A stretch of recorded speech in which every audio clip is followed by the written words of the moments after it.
Hey everyone, today we're going to be fixing a faulty zone on a sprinkler system. My sprinkler controller is a Rachio 3, and that's what we're going to be doing today.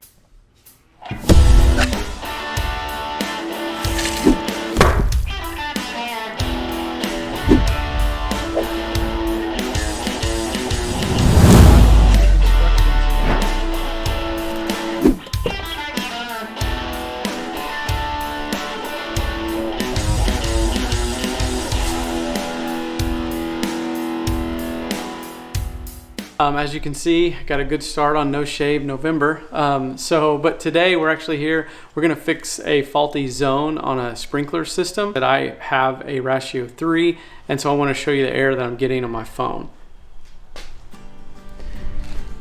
So I've been getting this error, zone fault detected, from one of the zones. That's zone 4, but it's called front yard 3. And so today I'm gonna show you how to fix that. So the first thing that you want to make sure is, if you're experiencing the same problem, is the easy things first. Make sure the water's turned on, make sure you're getting enough, like there's power getting to the device itself, to your sprinkler controller. In my case, I know that that's all true because all the other zones work except for zone 4. So now I'm going to show you kind of the things that I do to diagnose this problem, okay? You're going to need a multimeter. And notice that I have this set to ACV, which is alternating current. And I just want to make sure the first thing is that I have 20 to 25 to 30 volts going to the zone that's running. And so what I'm going to do is, I know it's zone 4 that I want to check. So I'm going to hit play, and then I'm going to skip it to zone 4 and then hit play again. Okay, so this should be kicking the zone off. So I'm going to take my multimeter and put the black probe here and the red one here, and make sure that this reading is somewhere between 20 and 30-ish. And so as you can see, we're getting power to the zone, okay? So that's good. So I'm going to hit stop. And the next thing I want to test is I want to test the continuity, which is usually indicated by this omega symbol. And so I want to switch it over to ohms to check the continuity. Make sure this is off, and I'm actually going to pull the common wire out and the wire that's connected to that zone, and I'm going to connect these two wires here. This reading should be somewhere between 20 and 60 for the solenoid that I have. Now, you know, different solenoids will register differently, so it should be between 20 and 60 ohms, which is what we're getting, so that's good. If that reading is between 20 and 60, we know that the wiring is probably good. If you have something that's under 20, it could mean that there's a connection has come loose or it's been corroded. If it's over 60, you may have a cut in the line somewhere. But generally speaking, if it's between 20 and 60, you're getting, you know that the wiring is good. We know we're getting at least 20 to 25 volts to the zone itself, so we know we're getting the proper power. So generally what that means is there's some sort of issue with the solenoid. Our next step is to go out to the valve and see what's going on there. So let's go take a look. Okay, so I know that the valves that we're looking for, the valve I'm looking for is right here in this area, so I need to start digging right here. Okay, so now that we've got our hole dug, we can pull these covers out, and you can see that we have 3 valves. There's one right here, there's one right here, and there's one right here.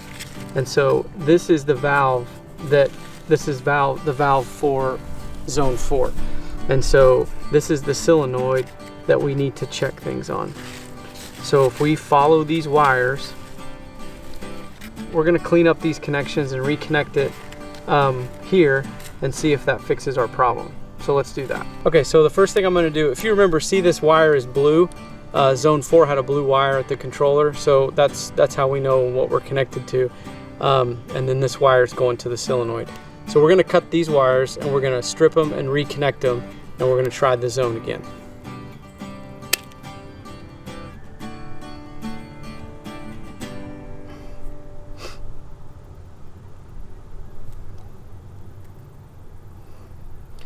This is front yard 3, which is zone 4, so we're going to just do a quick run, and we should see the sprinklers pop up. if it fixed it. Okay, so that wasn't it. We're gonna replace the solenoid and rehook it up. I'll show you how to do that. And so here's the solenoid. And again, because we know the voltage is correct and the ohm reading was accurate between 20 and 60, chances are it's probably a problem with the solenoid itself. The solenoid has gone bad. So some solenoids allow you to open the valve by turning the solenoid. And in my case, I'm gonna slowly turn this so you can see, you see the water starting to come out of it? This is not one of those. So I can turn this, and because the water is running, water is gonna shoot out the top. So we need to turn the master valve off before we replace the solenoid. So let's go do that.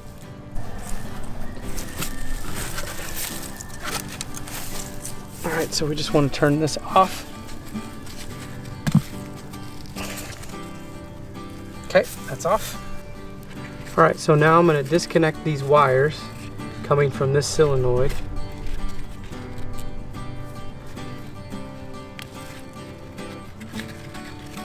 So that I can unscrew it. So that's the one that's going to the zone. This one is going to the common wire. Notice all the common wires are wrapped up in this bundle here. So I'm gonna cut this wire here. Now I can unscrew this solenoid.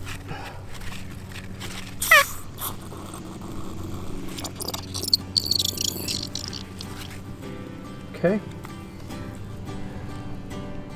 So now that I have that unscrewed, I'm going to keep that just in case my new one doesn't come with that, which I don't think it does.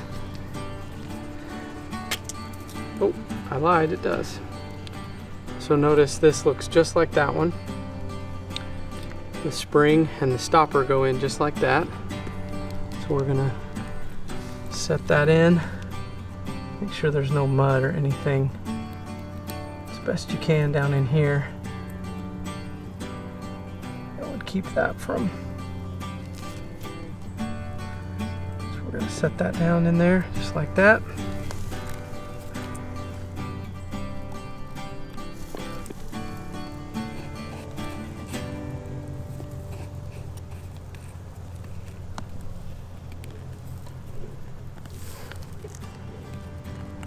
All right, now we have that screwed in. We want to make our connections again.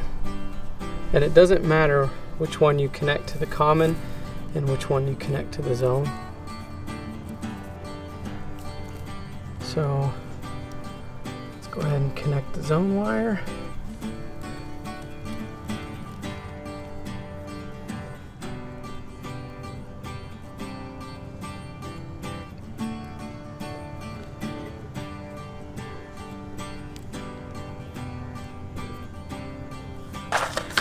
And you want one of these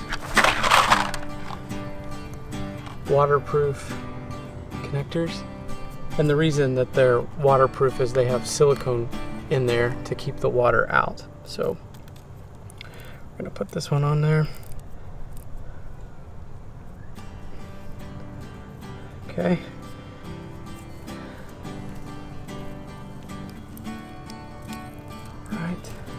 And then we're going to go ahead and clean this connection up here as well. So we're going to cut all these and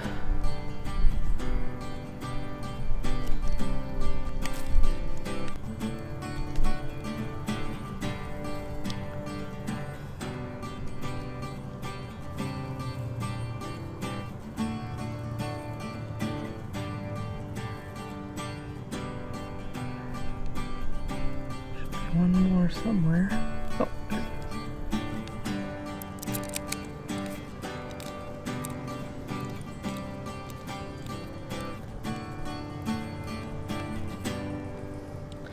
Okay, so while I'm in here, I noticed that this is not waterproof. So I'm going to go ahead and replace this. And probably what has happened is someone dug around this and hit this line, which caused it to break, and they probably didn't have a waterproof connector, so they just used what they had. But since we have one, we're going to replace it and fix it. Okay, before we retest, we need to make sure to plug these common wire and the zone wire back in. So now we can test. Okay, so we got to turn the water back on so that we can test our fix. Now let's test it again. 3 minutes. All right. So there's the line. Okay, so that was it. That's how you fix a zone that is not working when all of your other zones are working. In our case, we had to replace the solenoid. Once we did that, everything worked fine. So if you enjoyed this video or if it helped, please give it a thumbs up and consider subscribing. Thanks. Okay, so we're going to try it now with the new wire that we replaced.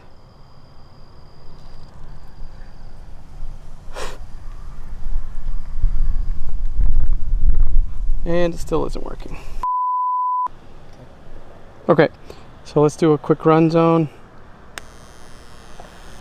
And I can hear the solenoid kick on, so that's good.